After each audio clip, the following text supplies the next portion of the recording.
Bonjour à tous. Alors aujourd'hui, nous allons faire le théorème de Thévenin. La question, pourquoi on a besoin de ce théorème? Alors, généralement, tous réseaux électriques sont complexes, c'est-à-dire il y a plusieurs générateurs de tension, de courant, des résistances. Donc, pour savoir calculer la tension ou bien le courant qui traverse une branche, on utilise ce théorème.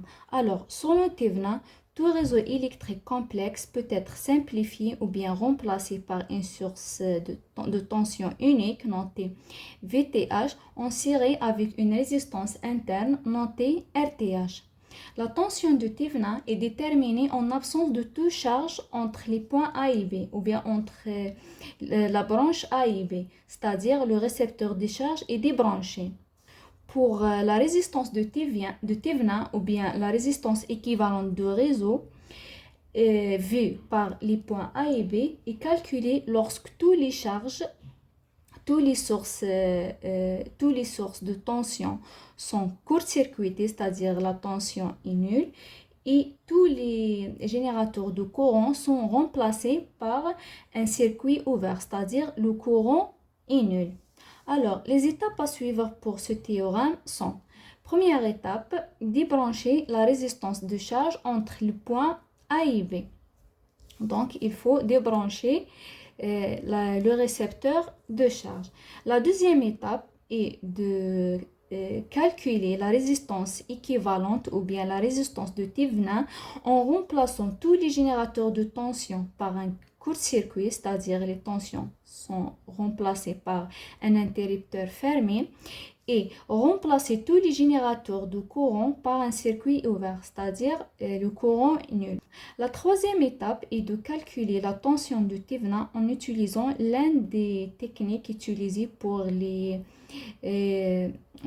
réseaux électriques, comme par exemple la loi des mailles, le diviseur de tension, la loi d'Ohm. La dernière étape est de trouver le schéma équivalent du circuit comme celui-là. La tension, bien sûr, de Thévenin en série avec la résistance interne et en série avec le récepteur de charge. Pour bien comprendre le théorème de Thévenin, voici un exemple. Voici un circuit électrique. On a un générateur de tension 50 volts, un générateur de courant de 3 ampères, on a 3 résistances et voici une résistance de charge RL de 6 ohms. La question est de calculer le courant qui traverse la résistance de charge RL, c'est-à-dire le courant IL. La question est de trouver le courant IL. La première étape qu'on a est de débrancher le récepteur de charge. Donc, pour calculer la résistance de Thévenin, il faut court-circuiter tous les générateurs de tension, c'est-à-dire remplacer le générateur de tension par un court-circuit et remplacer le générateur de courant par un circuit ouvert ici. Voici le générateur de courant. Circuit ouvert ou bien interrupteur ouvert. Alors, pour calculer la résistance de Thévenin, ici, la résistance R1 et R2 sont en parallèle, donc, et en série avec R3. Donc, la résistance de Thévenin est égale R1 est en parallèle avec R2, le tout en série avec R3. Donc, on la trouve 11,2 ohms. Donc, la résistance de Thévenin est égale à 11,2 ohms. La deuxième étape est calculer la tension de Thévenin.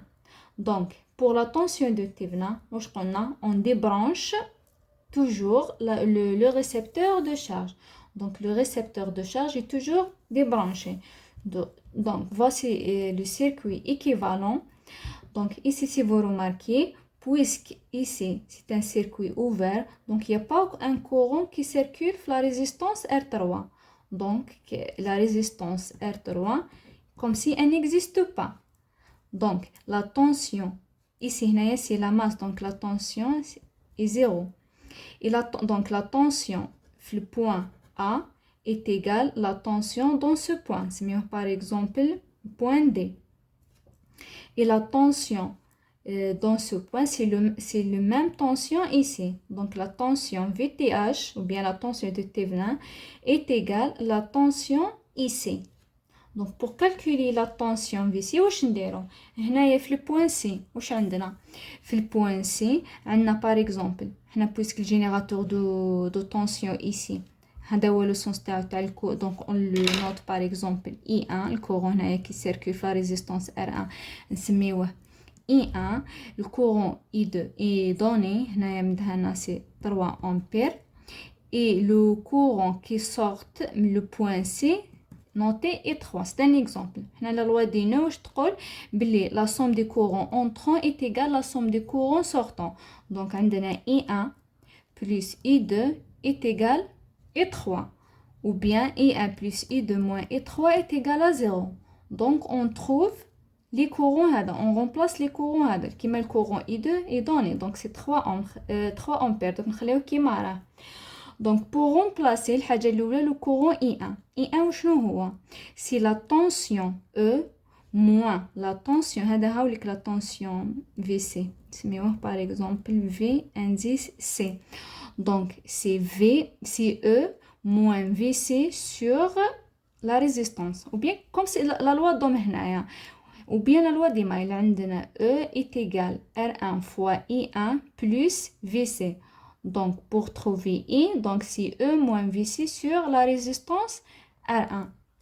هنا plus I2 يبقى le même moins هنايا هاد الكورون I3 puisque هادية نحيناها y a pas de courant donc هنايا هاوليك la tension هادية قلنا هاد la tension c'est le même que هنايا parce que هاد le point هو le même هاد point donc I3 est égal à VC sur la résistance R2.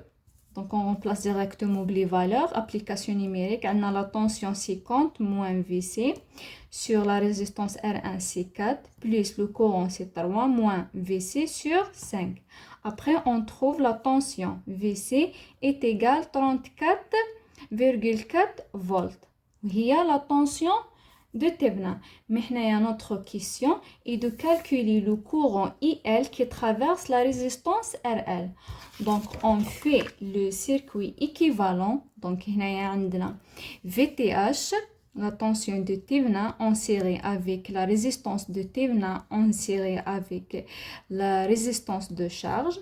Puisqu'on a collège, donc la loi des mailles, VTH est égal les deux résistances en série. Donc, la somme fois IL. Donc, IL est égal à la tension de Thévenin sur R Thévenin plus RL.